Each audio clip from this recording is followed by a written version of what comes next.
Carla Zambelli cassada, Roberto Jefferson condenado a 9 anos de prisão e Alexandre de Moraes continua como relator das investigações contra o Bolsonaro. Se é notícia boa que você quer, fica até o final para não perder nenhuma, que hoje tá bom, viu? A sexta-feira 13 não tem sido nada boa para Carla Zambelli, que hoje, através da Justiça Eleitoral de São Paulo, formou maioria para cassar o seu mandato.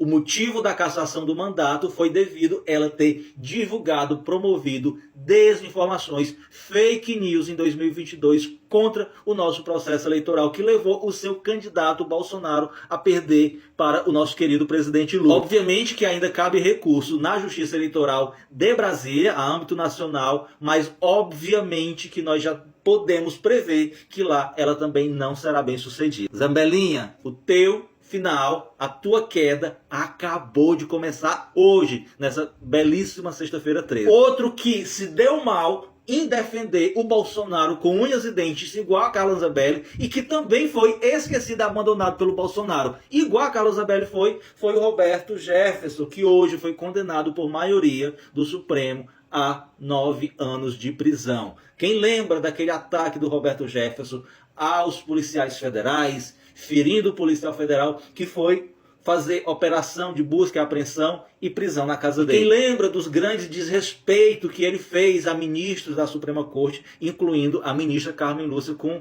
uns ataques pessoais de baixíssimo nível? Inclusive, bolsonaristas desconfiam que a mesma sentença que o Roberto Jefferson recebeu hoje, de 9 anos, será mais ou menos parecida com a mesma sentença que o Bolsonaro receberá quando for condenado. A diferença é que a condenação do Bolsonaro tem um agravante muito maior, que é o de crime contra o Estado Democrático de Direito. Então a gente pode acrescentar aí mais 50% de anos a mais em cima desses 9 anos, que será aproximadamente a pena que o Bolsonaro levará. E puxa, Bolsonaro, que barra, queridinho. O STF formou maioria, quase que unânime, para manter o Super Xandão como relator das investigações que investiga você, viu, bonito? O único ministro que votou contra o Alexandre de Moraes manter-se como relator foi o terrivelmente evangélico. Nada de novo debaixo. Mas até o ministro indicado por ele, o Cássio Nunes, votou a favor de manter o Alexandre de Moraes. Já diz o ditado, né? Bocado comida é bocado esquecido. Gente, notícias melhores do que essa, só mesmo a notícia da recuperação do nosso querido presidente Lula.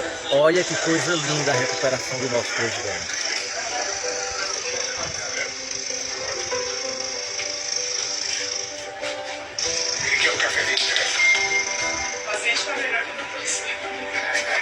Muito amor. Tá mais rápido que o senhor.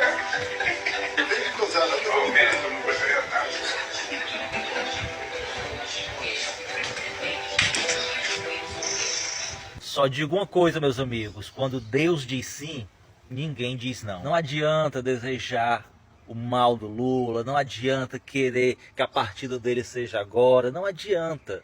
Deus tem um propósito. Não foi à toa que Deus tirou esse homem da prisão para colocar na cadeira presidencial. Não foi à toa que Deus conseguiu usar a justiça humana para provar a inocência dele e fazer com que ele tenha a oportunidade de continuar o trabalho maravilhoso que ele deu início, que é ajudar o povo pobre do nosso país. Deus tem um carinho, um amor especial por quem ajuda os pobres. Ah, e só para informar, o presidente Lula já não está mais na UTI, já teve alta da UTI, está na mesma sala, mas não está tendo todo aquele equipamento característico de uma UTI.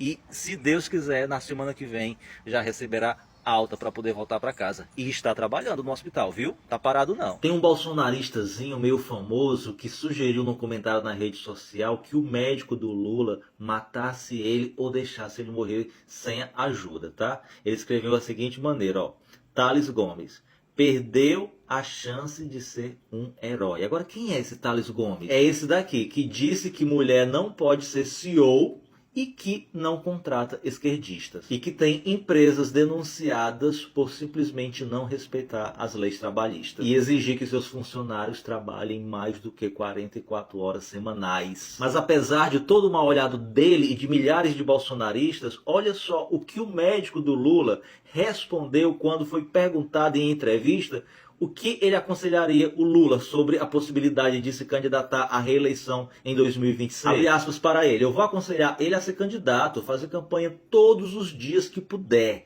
de maneira que puder. Se puder viajar 1000 vezes por dia para fazer campanha, pode fazer, com a saúde que ele tem. A pessoa com a idade pode perder o reflexo, mas não foi o Lula, não foi o caso com ele, tá? Decorrente desse acidente que ele teve. O acidente que aconteceu com ele acontece com qualquer idade da mesma maneira. Se ele não fosse saudável e não tivesse a musculatura que ele tem, teria fraturado o fêmur, a coluna, ou seja, ele tem um físico exemplar. Chora direita! Inclusive hoje à noite, nesta quinta-feira, ele passou por um pequeno procedimento onde ele retirou o dreno. Lembrando que hoje de manhã, também dessa quinta-feira, ele já tinha feito um outro procedimento para evitar que aparecessem novas hemorragias na sua cabeça. Usou o telefone da Janja, ligou para o Alckmin, vice-presidente, e ligou também para alguns ministros. Ou seja, mesmo na UTI, o cara tá trabalhando. O boletim médico informou que ele parece lúcido e orientado, conversando normalmente e alimentando-se bem, e ainda recebeu visita de familiares. Recebeu, obviamente, a visita dos seus filhos e dos seus netos. Obviamente que essa foto não é de hoje, tá, gente? Mas foi essa galera da família dele que foi visitar. E por decisão própria do Lula, ele segue na presidência. Ele está em exercício permanente, disse assim o Padilha. Diz também que o governo não está sendo afetado pela internação, pois o Lula está assinando, despachando e dialogando com seus ministros.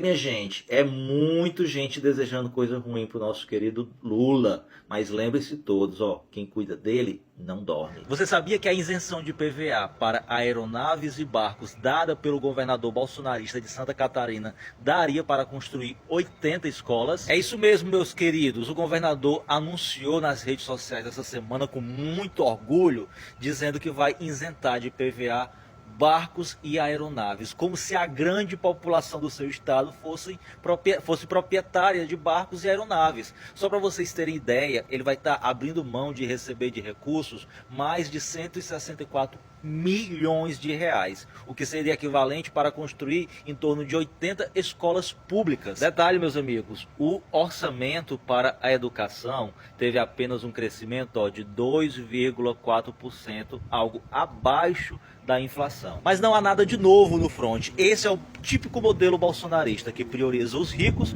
e manda os pobres se lascar, como sempre. E besta é o pobre que ainda continua votando nele. Espero que um dia o povo acorde e veja que é apenas a esquerda que se preocupa com o pobre, com a classe trabalhadora e com o que há de melhor para o nosso país.